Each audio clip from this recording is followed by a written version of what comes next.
Uma vantagem muito grande que você tem com o amplificador operacional, que não acontece com os dispositivos como bipolar, como MOSFET, é o seguinte: quando você precisa usar múltiplos estágios.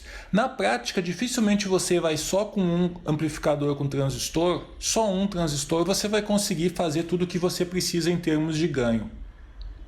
Você sempre vai precisar mais de um estágio, certo? Então, tipicamente, você vai usar emissor comum ou base comum para ganho de tensão e você vai usar lá no último estágio um coletor comum para casar com uma carga de baixo valor, um alto-falante, alguma coisa desse tipo. O problema é o seguinte: o primeiro problema que surge aqui, se você for olhar, eu tenho dois estágios, um circuito bem simples, e eu preciso ligar a saída desse com a entrada desse. Primeira coisa que você pode pensar é fazer isso, ó, colocar um fio e fazer essa ligação.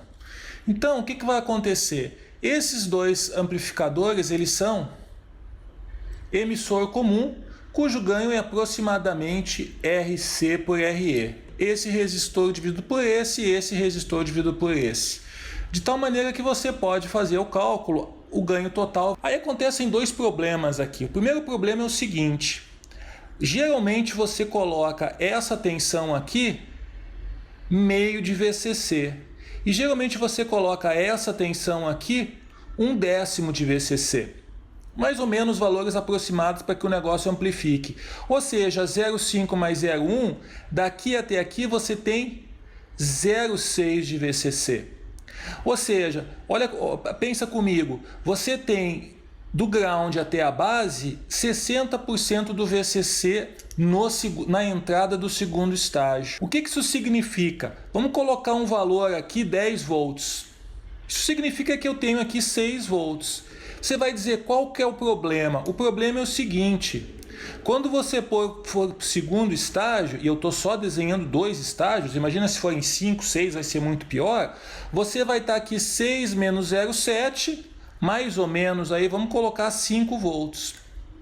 Então, em vez de ter 1 volt, que é 10%, você tem metade da tensão da fonte no segundo estágio e em cima desse resistor do emissor. Em outras palavras, vai sobrar muito pouco para o seu sinal excursionar no segundo estágio, porque ele já está quase que no topo aqui em cima. E se você pegar esse sinal aqui e levar para o outro, terceiro, quarto, quinto estágio, essa coisa só vai piorar. Então esse que é o problema de você interligar vários estágios. A solução óbvia, alguém pode dizer, e é o que se faz na prática, é você colocar um capacitor aqui. Se você fazer interligação entre os estágios com o capacitor, esse problema de bias de polarização, da tensão progressivamente subir cada vez mais, conforme você anda ao longo do circuito, isso vai acabar. O problema é que você, já vai imaginar, você vai estar gerando um polo de frequência baixa. Ou seja, o seu amplificador já não é mais um amplificador que amplifica DC. Ele vai ter um FL que vai matar esses sinais de baixa frequência. Esse é o primeiro problema de polarização. O segundo problema é um pouco mais difícil de visualizar, mas é o seguinte: quando você coloca esse segundo estágio conectado ao primeiro, se você for olhar o primeiro estágio, o AV1 vai ser o quê? Menos RC sobre RE, só que esse RC aqui, ó, ele vai estar em paralelo com a impedância de entrada de tudo que está para trás. Então esse RC vai estar paralelo com o Z em 1. E o Z em 1 com o Z em 2, Z em 3, aliás, Z em 2 aqui, né?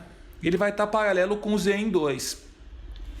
Ou seja, o ganho vai cair porque ele está sendo carregado por esse outro circuito. Aí você pode dizer, então eu vou usar um FET. Mas o FET tem aquele problema que o ganho dele não é tão alto. O ganho de tensão é em torno de 8, 7, 9. Então, você vê que não é um negócio tão trivial você cascatear estágios com amplificadores. Ou você tem problema de bias, ou você tem problema de frequência de corte inferior deficiente. E isso é um grande problema que o pessoal acaba resolvendo com técnicas bem engenhosas de polarização, mas não é um negócio simples de você resolver. Já no caso dos amplificadores operacionais, esse negócio é bem mais tranquilo. Por exemplo, você tem esse circuito aqui. Você tem esse circuito aqui, ó. Agora você, em vez de ter transistor, você tem 3 operacionais. Qual que vai ser o ganho da cadeia aqui? Vai ser o ganho de tensão do primeiro, vezes o ganho de tensão do segundo, vezes o ganho de tensão do terceiro. Aí você vai ver qual que é o ganho de tensão do primeiro.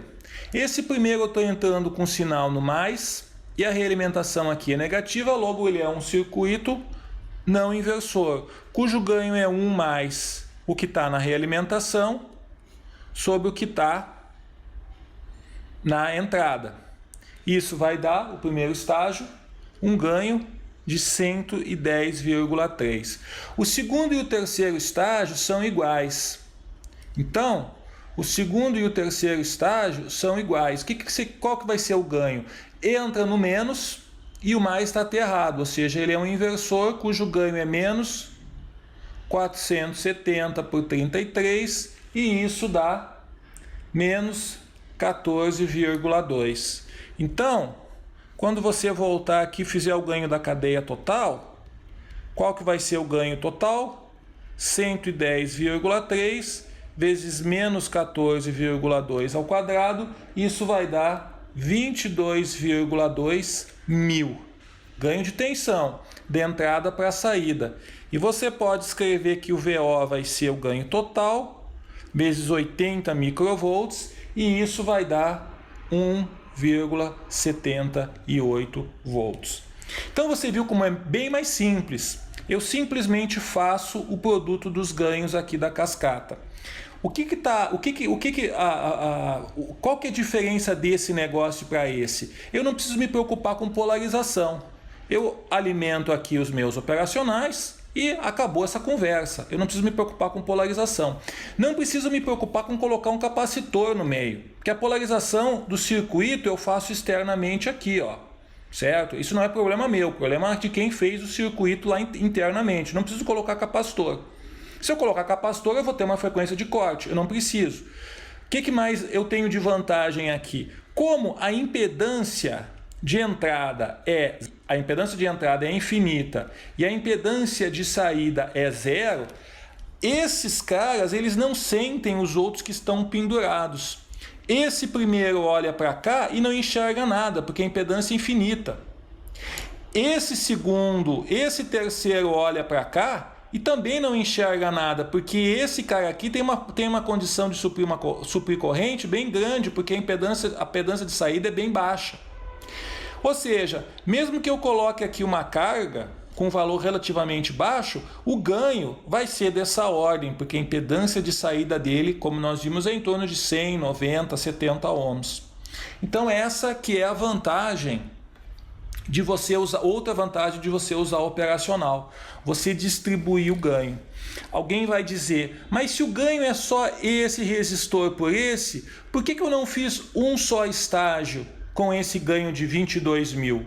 O que eu quero dizer é o seguinte, alguém poderia desenhar um ganho assim, ó, isso tudo no papel, né? Tudo isso no papel.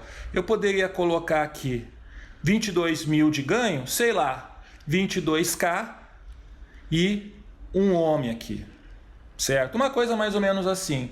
Isso aqui não é uma boa ideia por vários motivos. Primeiro, quando você tem um ganho muito alto, você tem um ganho alto, mas a banda fica pequenininha. Não tem como eu ter os dois ao mesmo tempo. E segundo lugar, se o seu ganho for muito alto,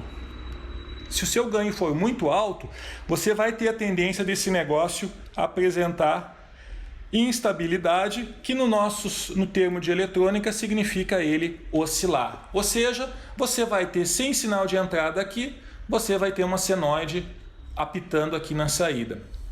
E você só percebe o nível de input que nós calculamos aqui, 80 microvolts. 80 microvolts é o que você consegue aí se você esticar um fio e ligar o osciloscópio num fio de, sei lá, 1 metro por aí. Só de pegar o ruído pegar o ruído ambiente. Então é um sinal extremamente baixo. Você consegue ter na saída 1,78 volts. Você conseguiria ter um ganho desses com transistor? Claro que você conseguiria, mas seria um negócio bem mais complicado de você obter na prática.